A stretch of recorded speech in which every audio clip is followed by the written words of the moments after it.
Week 2, it's Friday, fall camp for the University of Louisville football team. My name's Sean Moth. This is senior wide receiver Michaelee Harris from Miami. You know Michaelee. How you doing, man? It's good to see you. Same with you. Let's talk about camp. How's it going so far? You've had the pads on a few times, scrimmaged a little bit. Feeling good? Yeah, well, camp is camp, so you got to grind. Put your body through the worst of the worst, so longer in the season you'll be able to bounce back when the times get tough. We keep throwing the word grind out. We heard it at the luncheon yesterday.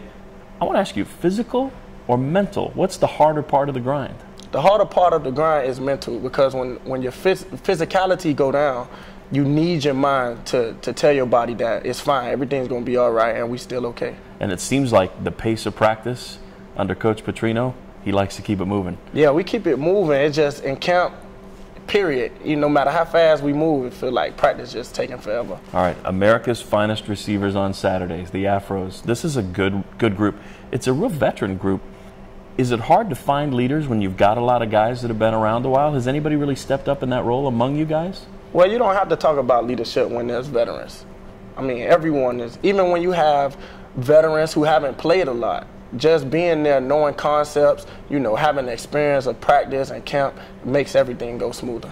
As coaches implemented the offense with Coach McGee, it's been fun, hasn't it? Yeah, it's been fun. I mean, we see a lot of things that, we didn't get to see in the previous offense, and so it's just fun, learning new concepts, learning new things that you didn't know, and getting new experiences on the field. So a little new terminology, too.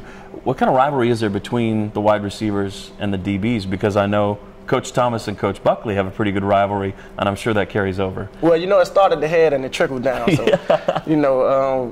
Like you said, Coach Thomas and Coach Buckley, one went to Miami, one went to Florida State. So a huge rivalry there, and we just take it to practice, because you need that momentum, you need that energy to get you through the grind. And I know while it's all good-natured, it really does help you. It hones both sides. Mm-hmm. Let's talk a little bit about you personally. When we go back to Miami days, first started playing sports, was it football all the time, or did you get into some other sports? Well, organization, I started off in track. Okay. So sprinter?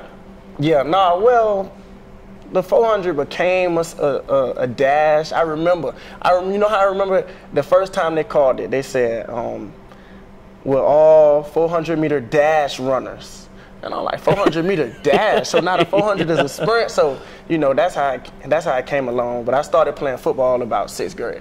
Did you feel at an early age that maybe you could carry football beyond high school and even beyond college? Yeah, that's something I felt like even in backyard football before my mama let me get and pads. So that's just a mindset I had. We were talking about Miami Northwestern High School. You call it the West. Mm-hmm. It's been really kind to the University of Louisville. Talk about some of the guys that you played with here that you also played with in high school. Well, I mean, everybody knows Teddy. So, yep. Just playing park football, that's where it all started at. We played against each other. He played at Bunch Park. I played at North Dade. Eli played at Scott Lake and North Dade.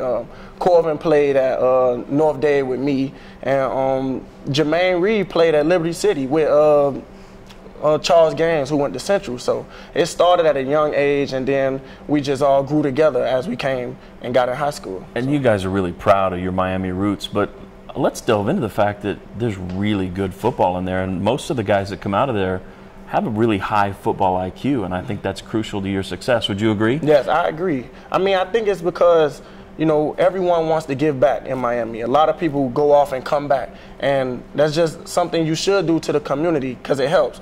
We have guys go off to the league, play maybe just 3 or 4 years, but they come back and take their talents to coaching.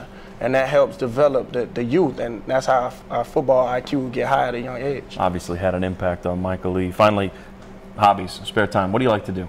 Well, I mean, everybody play 2K. I mean, I'm an athlete, so, the stereotype, we play Madden, we play NCAA. How much of that carries over to your own playbook? How much of that do you visualize? Do you use that sometimes in terms of practicing games? Yes, that helps a lot. You actually really don't want to play against quarterbacks when you're playing Madden and NCAA, because it's like they bring their real-life checks and their real-life zones to the game. And it's so real nowadays that, if the game in cover 2, then you can actually run 2 slants, and the Sam linebacker going to attach on to field 2, and then sure, field 1 is wide open. So, it does work. We see that football IQ coming out right there. We have a team tournament, 2K. You come out the winner. Yeah, you got the belt. Yeah, I'm gonna play with OKC. I'm riding with Durantula. Put the belt on.